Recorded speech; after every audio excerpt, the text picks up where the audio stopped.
সম্মানিত ভিউয়ার্স, ভূমি অধিগ্রহণ রেজিস্ট্রি সংক্রান্ত তথ্য পেজে আপনাদেরকে স্বাগতম।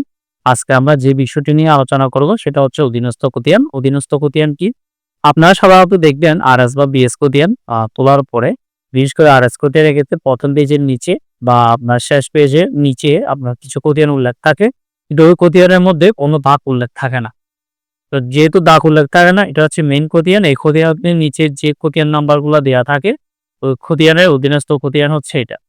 তো এটা আমরা অনেকে মনে করি যে হয়তোবা প্রিন্ট জনিত সমস্যার কারণে দাগটা আসে না বা ভুল আনতে হওয়ার কারণে হয়তোবা দাগটি আসেনি। আসলে বিষয়টা তা নয়। এই যে মেইন খতিয়ান, এই খতিয়ানের আন্ডারে যে নিচে খতিয়ানগুলো উল্লেখ করেছে, ওই খতিয়ানগুলো যখন আপনি তুলবেন তখন ওই দাগগুলো ওইখানে আপনি পাবেন। এবং এটার সবগুলার এই যে অধীনস্থ খতিয়ানের সবগুলোর মেইন খতিয়ানই কিন্তু এই খতিয়ানটা। তো আশা করি আপনারা বিষয়টা বুঝতে পেরেছেন। আমরা আর বিশেষভাবে যদি বলতে চাই অধীনস্থ খতিয়ান কি?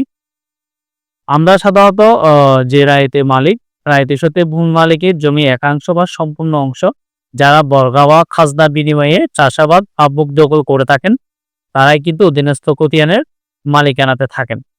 আমরা একটু যদি ডিপলি বলতে যাই, এটি মূলত জমির নিম্নতম মালিকদের বা দখলি সত্ত্ব মালিক যারা আছে তাদেরকেই নির্দেশ করে। এখানে অধীনস্থ খতিয়ানের মূল বিষয়বস্তু কি? কোফা বা সত্ত্ব, কোফা বা বর্গাদার প্রজারের নামে রেকর্ড করা হয়ে থাকে। আর এটির সম্পর্কটা হচ্ছে এটি মূল খতিয়ানের অধীনে থাকে। আর এটির দখল সত্ত্বে কারা থাকে? সরাসরি জমিদার, দখলকারী ব্যক্তি যিনি মালিককে খাজনা দেয়, এই খতিয়ানের মালিক হিসেবে সে গণ্য হয়ে থাকে। আর গুরুত্ব, এই খতিয়ানের গুরুত্বটা কি? জমি রেকর্ড অনুসারে বর্গা চাষি বা ভাড়াটিয়াদের সত্ত্ব বা অধিকার প্রমাণের জন্য এই খতিয়ানটি প্রয়োজন হয়ে থাকে। যে এখানে যে প্রজারা আছে, প্রজারা তাদের মালিকানা দাবি করতে পারবে এই খতিয়ানটা দেখিয়ে। সহজ কথা যদি আমরা বলতে যাই, মূল মালিকের জমির উপর যাদের নির্ভরশীলতা এবং অধীনস্থ অধিকার রয়েছে তাদের রেকর্ডিং হলো অধীনস্থ খতিয়ান। তো আশা করি আপনারা বুঝতে পেরেছেন অধীনস্থ খতিয়ান কি।